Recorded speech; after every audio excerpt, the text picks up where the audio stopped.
நீங்கள் பார்த்து கொண்டிருப்பது உங்கள் ஜாஷ்வா டிவி. சகல ஜனங்களுக்கும் நற்செய்தி.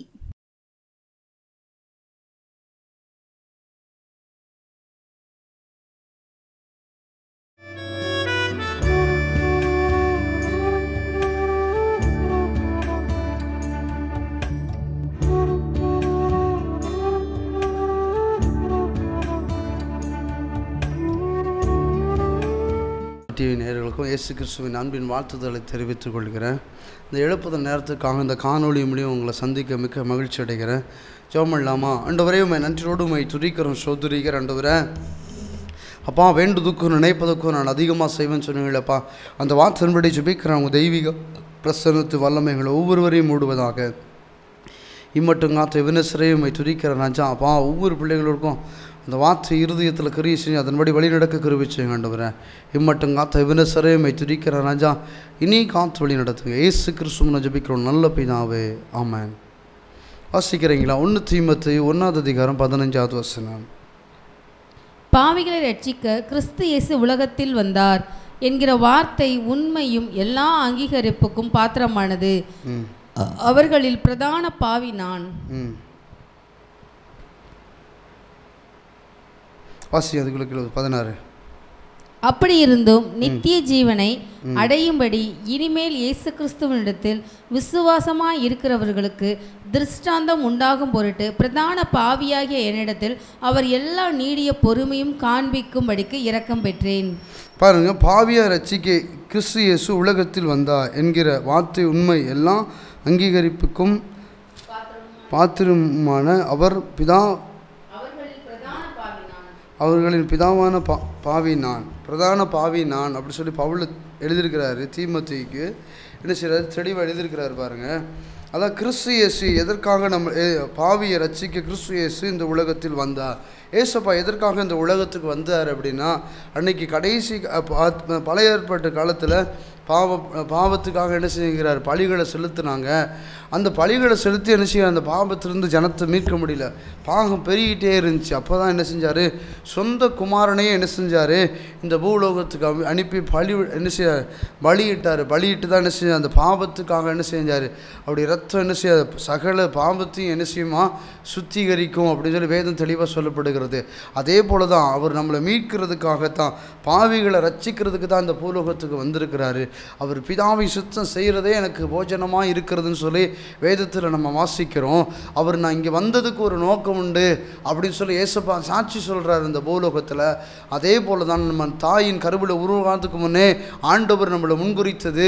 நம்ம இந்த பட்டணத்துக்குள்ளே பிறந்தது, நம்ம இந்த குடும்பத்துக்குள்ளே பிறந்தது, இந்த சபைக்குள்ளே நம்ம என்ன செய்ய அங்கத்தினர் ஆகினதுக்கும் ஆண்டவர் நம்ம என்ன செய்கிறாரு? நமக்கு ஒரு நோக்கம் உண்டு.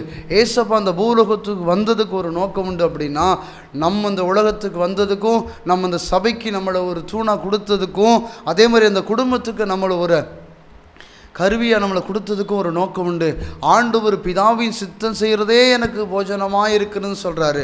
அந்த சித்தத்தை நிறைவேற்றுறதுக்கு தான் ஏசப்பா என்ன செஞ்சுக்கிறார்? இந்த பூலோகத்துக்கு வந்து அவர் என்ன செஞ்சுக்கிறார்? ஒவ்வொரு காரியங்களையும் அவர் என்ன செய்கிறாரு? பூமி எங்கே சுற்றி என்ன செஞ்சார்? சுவிசேஷத்தை, ராஜ்யத்தின் சுவிசேஷத்தை அறிவித்தார். அவருடைய நோக்கம் என்னென்னா, பூலோகத்துக்கு வந்தோடனே ராஜ்யத்தின் சுவிசேஷம் அறிவிக்கப்படணும். 2வது கட்டுண்டர்கள் அந்த காவலிருந்து விடுதலையாக்கப்படணும்.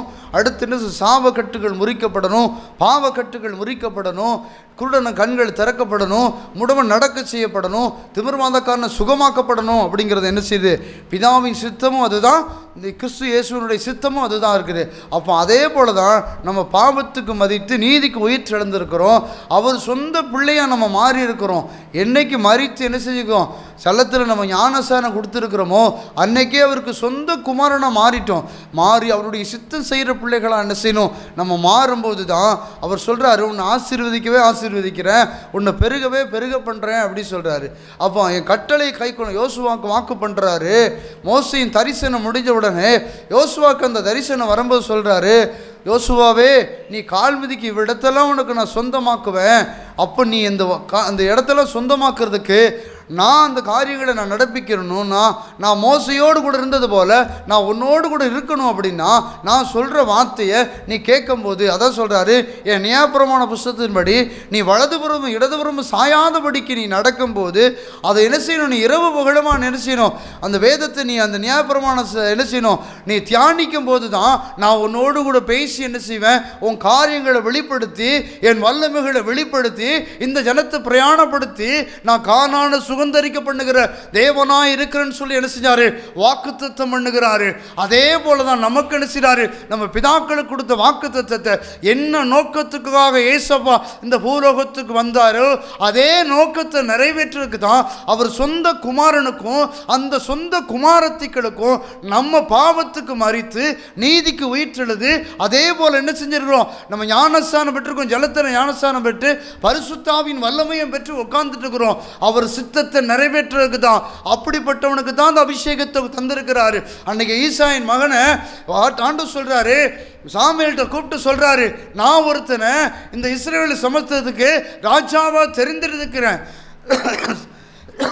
சவுல் தள்ளப்படும் போது, கர்த்தருடைய தரிசனத்தை விழுந்து தள்ளப்படும் போது ஆண்டவர் என்ன செய்கிறாரு, சாமுவேலோட பேசுகிறாரு, நான் என்ன செஞ்சிருக்கிறேன், இந்த இஸ்ரவேலை சமஸ்தத்துக்கு இஸ்ரவேலை வழி நடத்துறதுக்கு ஒரு ராஜாவை நான் தேர்ந்தெடுத்திருக்கிறேன் அப்படி சொல்லி தான் ஆண்டவர். அந்த அடையாளம் என்ன அடையாளம்னா, அந்த அழைக்கப்பட்ட அடைப்பின் அடையாளம் என்னன்னா அந்த அபிஷேகம் தான். அன்னைக்கு ஈசாயின் பிள்ளைங்க நிறைய இருந்தாங்க, அவங்க மத்தியிலையும் கடைக்குட்டி எதுக்குமே பிரயோஜனம் இல்லாமல் வேதத்தில் நம்ம வாசிக்கிறோம், கொஞ்சம் ஆடுகளை இவனா இவனா இவனான்னு சொல்லி ஈசாயன் கேட்குறான். சாமுவேலை பார்த்து இவன் இல்லை அப்படி சொல்லி இன்னி ஒருத்தர் இருக்கிறான், கொஞ்சம் ஆடுகளை வனாந்தரத்தில் மேய்க்கிறான், அவனா அப்படி சொல்லும் போது அவன் தான் அப்படி சொல்லி சாமுவேல் சொல்லி அந்த கொம்பு தைலத்தின் அபிஷேகத்தினால நிரப்பி என்ன செஞ்சாரு, ஆண்டவர் அந்த தரிசனத்துக்கு அழைத்தாரு, அந்த தேவ திட்டத்துக்கு அழைத்தாரு.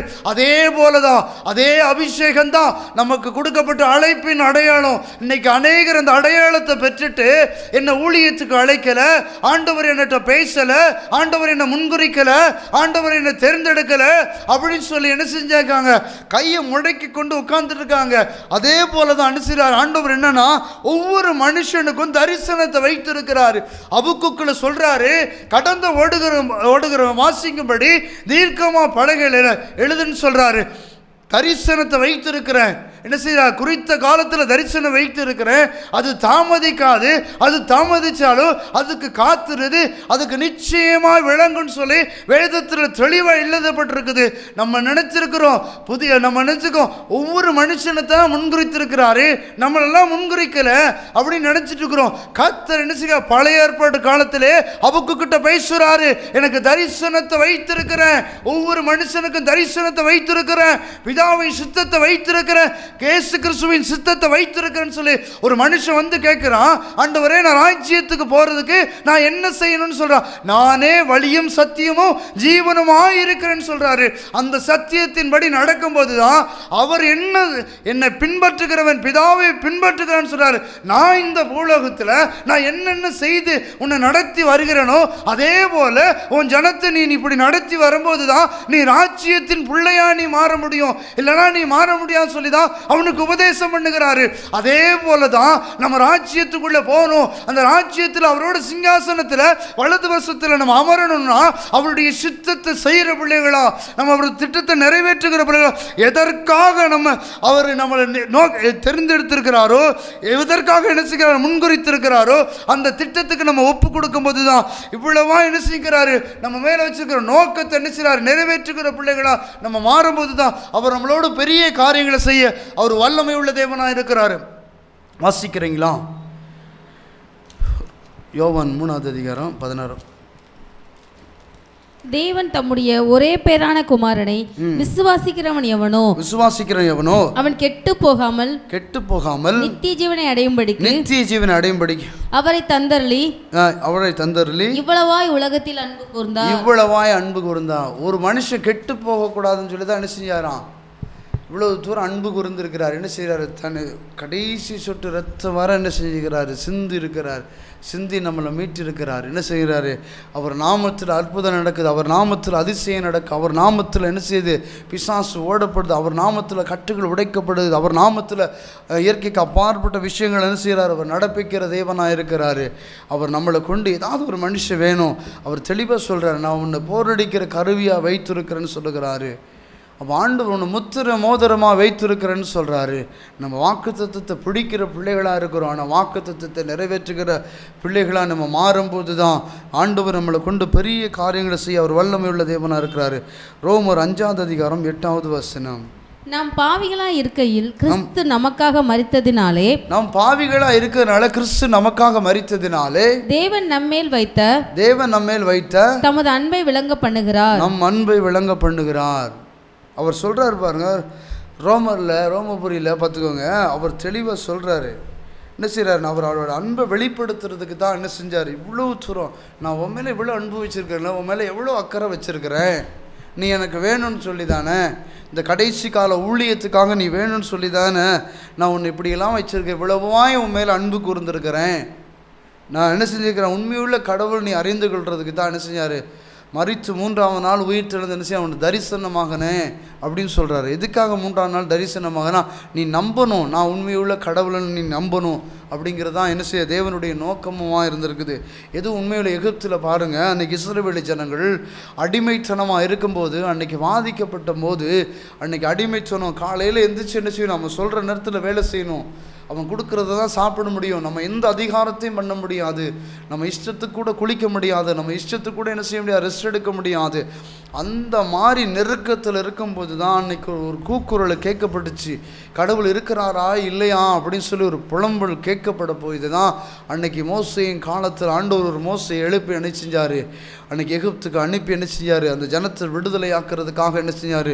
ஒரு மோசையை தெரிந்தெடுத்தது போல தான் இன்றைக்கி அநேக ஜனங்களுக்காக பறிஞ்சு பேசுகிறதுக்கும், அநேக ஜனங்கள் பாவங்களுக்காய் அக்கிரமங்களுக்காய் அவருக்காக அவர் சமூகத்தில் உட்கார்ந்து அந்த ஜனத்துக்காக ஆண்டவரே, அன்றைக்கி மோசையின் காலத்தில் அன்றைக்கி கன்றுக்குட்டி உண்டாக்கிட்டு இருக்கும்போது ஆண்டவர் இந்த ஜனத்தை அழிச்சிடுறேன் அப்படின்னு சொல்லும்போது அப்போ தான் சொல்கிறார் மோசே, என்னை ஜீவ புஸ்தகத்திலேருந்து கிழிச்சு போடுங்க ஆண்டவரே, இந்த ஜனத்தை என்ன செய்கிற என் துதியை சொல்லி வருவார், நானே தேவன்று அறிவார்கள்னு சொல்லி வாக்குத்தத்தம் பண்ணினீங்களே ஆண்டவரேன்னு சொல்லி தெருப்பிலிருந்து அந்த மோசை ஜெபம் பண்ணினானே, அதே போல் தான் ஆண்டவர் ஒரு மனுஷனை தேடி என்ன செஞ்சார்?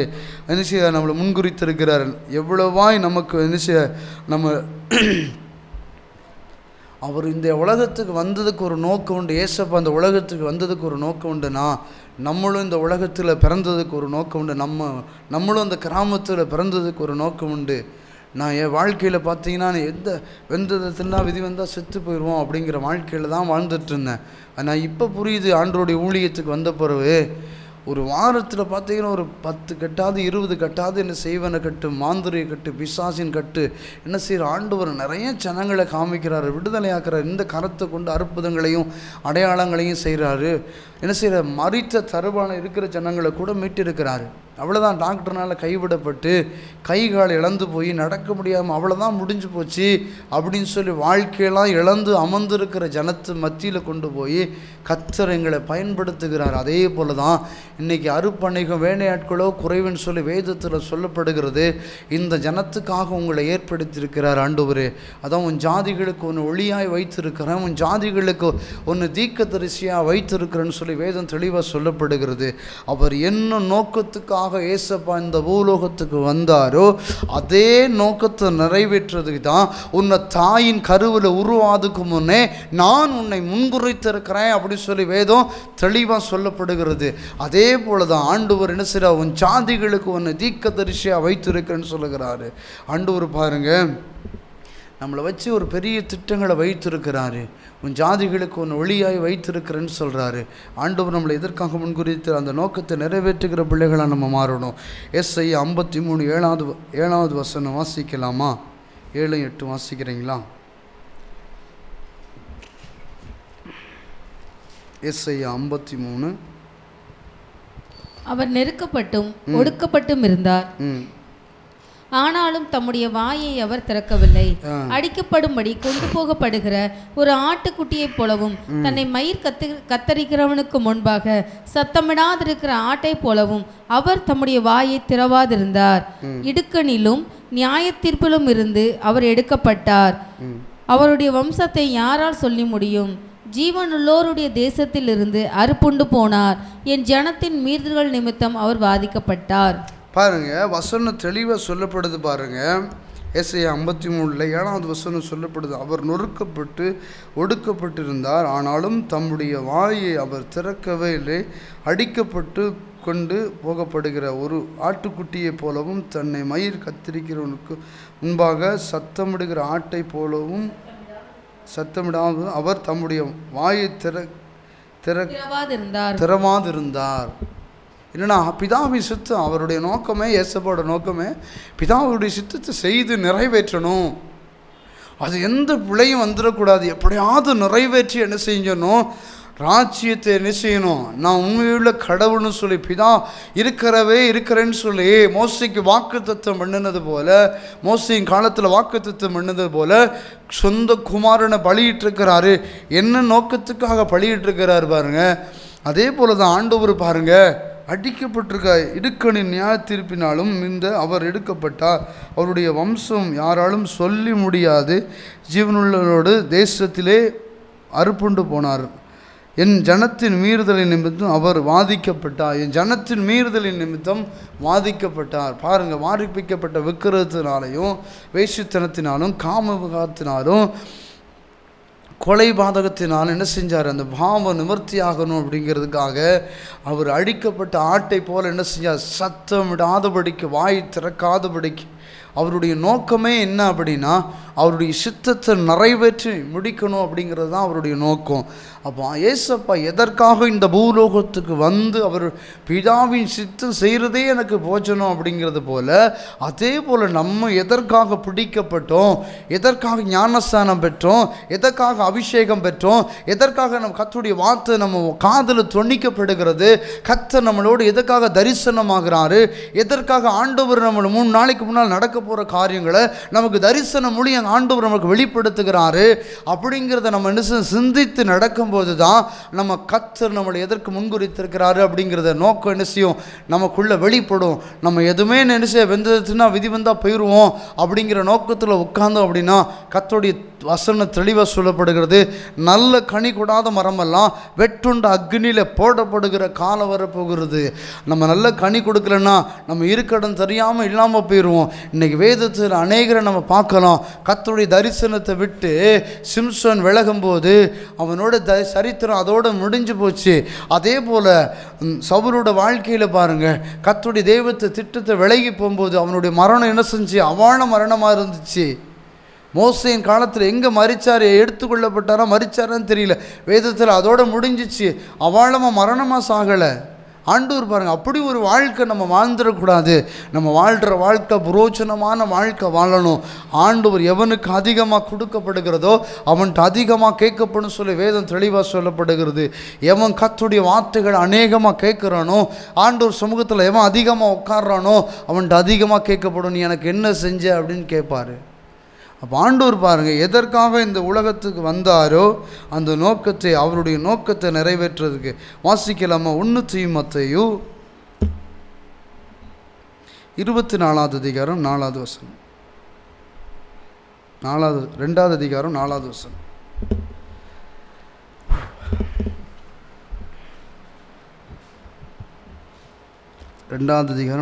எல்லா மனுஷரும் ரட்சிக்கப்படவும் சத்தியத்தை அறிகிற அறிவை அடையவும் அவர் சித்தமுள்ளவராய் இருக்கிறார். அவர் சித்தமுள்ளவராக இருக்கிறாராம். என்னதான் எல்லாரும் என்ன செய்யணுமா? அவர் அறிகிற அறிவை என்ன செய்யணும்? அறியணும். அவர் சத்தியத்தை அறிகிற அறிவை என்ன செய்யணும்? எல்லாருக்குள்ளே வெளிப்படணும். அவர் சித்தமுள்ள தேவனாக இருக்கிறாரா? சத்தியத்தை அறிவீர்கள், சத்தியம் உங்களை என்ன செய்யுமா? விடுதலையாக்கும்னு சொல்கிறாரு. வசனம் தெளிவாக சொல்லப்படுகிறது. இஸ்ரவேலுக்கு விரோதமான மந்திரம் இல்லை, குறி சொல்லவும் இல்லைன்னு சொல்லி வேதம் தெளிவாக சொல்லப்படுகிறது. அது எப்படிப்பட்டவனுக்கு அந்த வாக்குத்தத்தம் நிறைவேறும் தெரியுமா? எப்படிப்பட்டவனுக்கு மந்திரம் கிரியை செய்யாதுன்னு தெரியுமா? கர்த்தருடைய கட்டளையை கை கொண்டு, அவர் பிரமாணத்தை கை கொண்டு, அவர் சித்தத்தை நிறைவேற்றுகிறவனுக்கு வாழ்க்கையில் தான் அந்த மந்திர கிரிகள் என்ன செய்யாது, செயல்படாது. அந்த மந்திர கிரிகள் செயல்படாமல் இருக்கிறதுக்கு தான் அந்த இஸ்ரவேலுக்கு விரோதமான மந்திரம் இல்லை, குறி சொல்லவும் இல்லைன்னு சொல்லி வேதம் தெளிவாக சொல்லப்படுகிறது. அப்படிப்பட்டவனுக்கு தான் அந்த வாக்குத்தத்தம் நிறைவேறும். அப்படிப்பட்டவனுக்கு தான் அந்த வாக்குத்தத்தத்தின் வல்லமை என்ன செய்யுமா, வெளிப்படும். அப்படிப்பட்டவனுக்கு தான் என்ன செய்யப்படுமா, மூங்கல் முறிக்கப்படும். அப்படிப்பட்டவனுக்கு மாந்திரியம் வைக்கப்பட்டால் அந்த மாந்திரியம் கட்டுகள் அறுக்கப்படும். அப்படிப்பட்டவனுக்கு என்ன செய்யப்படுமா, மூங்கல் முறிக்கப்பட்டு கர்த்தர் இருக்கிறார் என்று சொல்லி அதில் வெளிப்படுமா. அந்த வார்த்தையின் வல்லமை என்ன செய்யப்படுமா, இஸ்ரவேலுக்கு விரோதமான மந்திரமில்லை, குறி சொல்லுங்கிற வார்த்தை வல்லமையாக வெளிப்படும். பிசாசானவன் அலறுவான், அவன்கிட்ட போக முடியாது, அவன் குண்மையுள்ள பாத்திரம், அவன் கர்த்தருக்கு உதந்த பாத்திரமாக இருக்கான், அவனுக்குள்ளே ஏசப்பா இருக்கிறாரு அப்படின்னு சொல்லி அநேக இடத்துல நான் என் வாழ்க்கையில் ஊழியத்தின் பாதையில் பிசாசு சொல்கிறத நான் கேட்டிருக்கிறேன். ஏன்னா நீ கிட்ட நெருங்கவே முடியாது. ஏன்னா கர்த்தர் நம்மளோடு இருக்கிற, அவர் சித்தத்தை செய்கிறவங்கள கூட தான் அவர் அவளோடு கூட இருப்பார். மனுஷனுக்கு தெரியுதோ தெரியலையோ, ஆனால் பிசாசுக்கு தெரியும். ஆனால் இவன் கூட ஆண்டவர் இருக்கிறார், இவன்கிட்ட நிற்க முடியாது, இவன்கிட்ட போராட முடியாது, நான் போயிடுறேன், என்னை விட்டுரு அப்படின்னு சொல்லி என்ன செய்யும், என்ன கூக்குறிடும். அதே போல் தான் ஆண்டவர் நம்மளோடு என்ன செய்கிறாரு, ஒரு பெரிய காரியத்தை என்ன செய்ய தெரிந்திருக்கிறாரு. அவர் இந்த பூலோகத்துக்கு வந்ததுக்கு ஒரு நோக்கம் உண்டுனா, நீங்கள் உங்கள் தாயின் கருவில் உருவாதுக்கு முன்னே பிறக்கிறதுக்கு ஒரு நோக்கம் உண்டு. இந்த பூலோகத்தில் நீங்கள் வந்ததுக்கு ஒரு நோக்கம் உண்டுனா, அவர் வந்ததுக்கு ஒரு நோக்கம் உண்டு.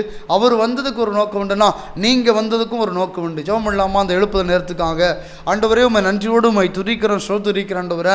எங்களோடு நீர் இடைப்பட்டதுக்காக நன்றி ஆண்டவரே. பரிசுத்த ஆவியானவரே, உங்கள் வார்த்தை மாத்திரம் எங்களோடு வெளிப்பட்டதுக்காக நன்றி ஆண்டவரே. இம்மட்டும் காத்து எவனேசரே உம்மை துதிக்கிறேன் ராஜா. இனியும் காத்து வழி நடத்துங்க. இயேசு கிறிஸ்து மூலம் ஜெபிக்கிறோம் நல்ல பிதாவே, ஆமென்.